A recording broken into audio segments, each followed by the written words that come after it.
Now let's take a look at the checked out reservations with a balance. And take a look at my next res ID, 2524. This is a checked out reservation. Also a hidden rate, so it's prepaid. If I take a look at the folio, I can see that there is a damage fee on file. So this would have been posted after the guest checked out. And if I just expand this information here, I can see the full list. So I see that this was posted because the guest caused some damage in the room 402. If I take a look at the guest info, I do have a guest credit card on file, and the room and tax for this guest have already been transferred to the city ledger account, but this outstanding amount is still owed. So the travel company is not responsible for this payment. The guest is responsible for this payment. So when I click post payment, I want to make sure that it's the guest credit card information that's appearing here. And I also have that amount, that outstanding amount as well. So I can click OK, exit. That will process the payment with the guest visa, and it also balances the folio. Now that this is back in balance, I know that that will no longer appear on that unbalanced report. The next one we'll look at. Okay. This one here, if I take a look at the folio, I can see that there was an adjustment to the room charge after the guest checked out.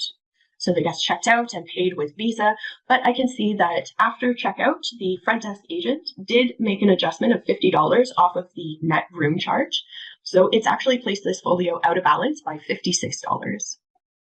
In order to balance this folio, I will need to post payment.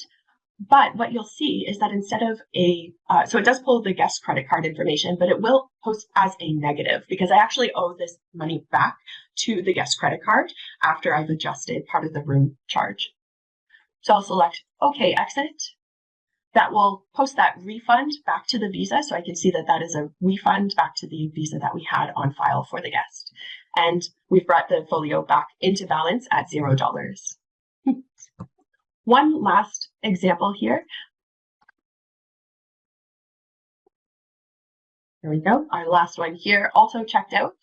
And if I take a look at the folio, I can see that the guest stayed one night, checked out, we took a Visa payment, and then sometime after checkout, our housekeeping team let us know that the guest actually smoked in the room. So we've posted a smoking fee for this room 212.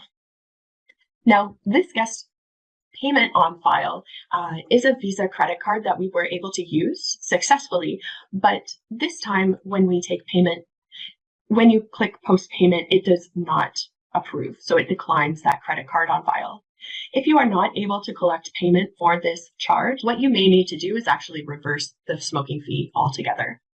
So similar to what we did with the cancellation fee on an earlier example, I will right click on this smoking fee, select reverse, and I'll say unable to collect payment. And OK. So that will remove the smoking fee because we can't collect payment, and it'll bring the folio back to 0. So I can see that's displayed at the bottom.